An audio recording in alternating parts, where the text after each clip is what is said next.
नमस्कार दोस्तों। अब बात करेंगे हम अपने अगले टॉपिक और वो टॉपिक है कि ग्रेजुएशन के बाद में कौन सा फील्ड अभी बेटर रहेगा, आने वाले टाइम की क्या डिमांड है और हम कैसे अपनी करियर लाइन को चूज़ करें। देखिए बेसिकली ग्रेजुएशन तो आजकल कंपलसरी हो गई। आप कुछ भी छोटी से छोटी वैकेंसी की तैयारी करो, चाहे वीडियो करो, पटवारी करो, सबके लिए जनरली जो है आपका ग्रेजुएशन हो चुकी है। अब बात आती है कि कौन सा फील्ड बेटर रहेगा।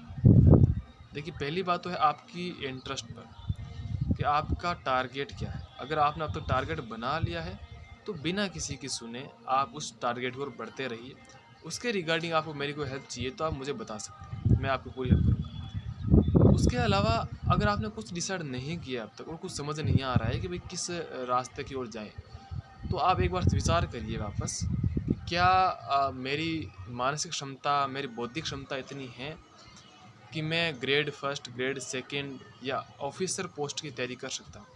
अगर आपको लगता है कि हाँ मैं कर सकता हूँ, तो बेझिझक आप कोई भी एक, जैसे अगर आर एस को एस आई की आपको ठीक लगती है तो आर एस एस आई की कर सकते हैं। उसमें आपको किसी बी एड या एम ए की ज़रूरत नहीं है। आप 1.5 साल जो अपनी ज़िंदगी का है एकदम डेडिकेटेड होकर उसमें दीजिए, आपका आराम से सिलेक्शन हो जाएगा। अब अगर आपको ये लगता है कि नहीं मुझसे इतना नहीं पढ़ा जाएगा और मैं बस ये चाहता हूँ कि कहीं ना कहीं लग जाऊँ, तो कांस्टेबल की वैकेंसीज वगैरह आने वाली है और उसमें भी सी ई टी के अंदर में डाल दिया है। तो सितंबर में और अक्टूबर में सी ई टी के एग्ज़ाम है, ग्रेजुएशन वाली और सीनियर सेकेंडरी लेवल। तो आप फ़िलहाल उसकी तैयारी करें। उसमें अगर आपके अच्छे मार्क्स आते हैं तो इन फ्यूचर पटवारी है, वीडियो है, कांस्टेबल्स हैं, ये बहुत सारी वैकेंसीज जो है, प्लाटून कमांडर वगैरह है, छात्रावास अधीक्षक वगैरह है, एल डी सी वगैरह, तो उसमें डाली हुई है सारी वैकेंसीज। तो अगर आप सामान्य और औसत बुद्धि समझते हो खुद को, तो आप उसकी तैयारी कर सकते हैं, वो एक बेटर चॉइस है। उसके अलावा अगर आपको चाहिए कि नहीं मुझे टीचिंग फील्ड में मेरा इंटरेस्ट है, तो अब मैं क्या एम एस सी करूँ या फिर बी एस टी सी करूँ, बी एड करूँ, तो उसके लिए देखो बेटर चॉइस ये है कि आप बी एड की ओर जाएँ।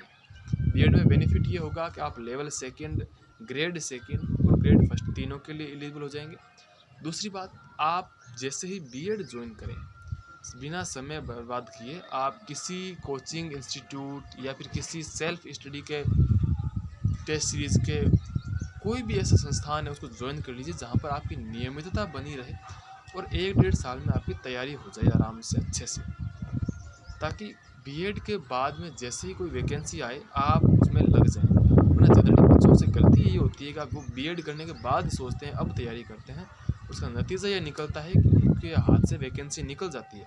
और एक वैकेंसी निकलने का मतलब है कि ज़िंदगी के 4 से 5 साल निकल जाना, क्योंकि सरकार एक वैकेंसी निकालने के बाद 2-3 साल वो वैकेंसी नहीं निकालती, और जो वैकेंसी निकालती है तो उसको एग्ज़ाम कराने में, रिजल्ट निकालने में वो समय खा जाती है। तो बेटर रहेगा कि आप अभी से अपना एक टारगेट डिसाइड करें और उसकी ओर चलें। आपको सोचना है कि भाई मुझे टीचिंग फील्ड में ही जाना है, तो आप देखो सीधे बीएड कर लीजिए।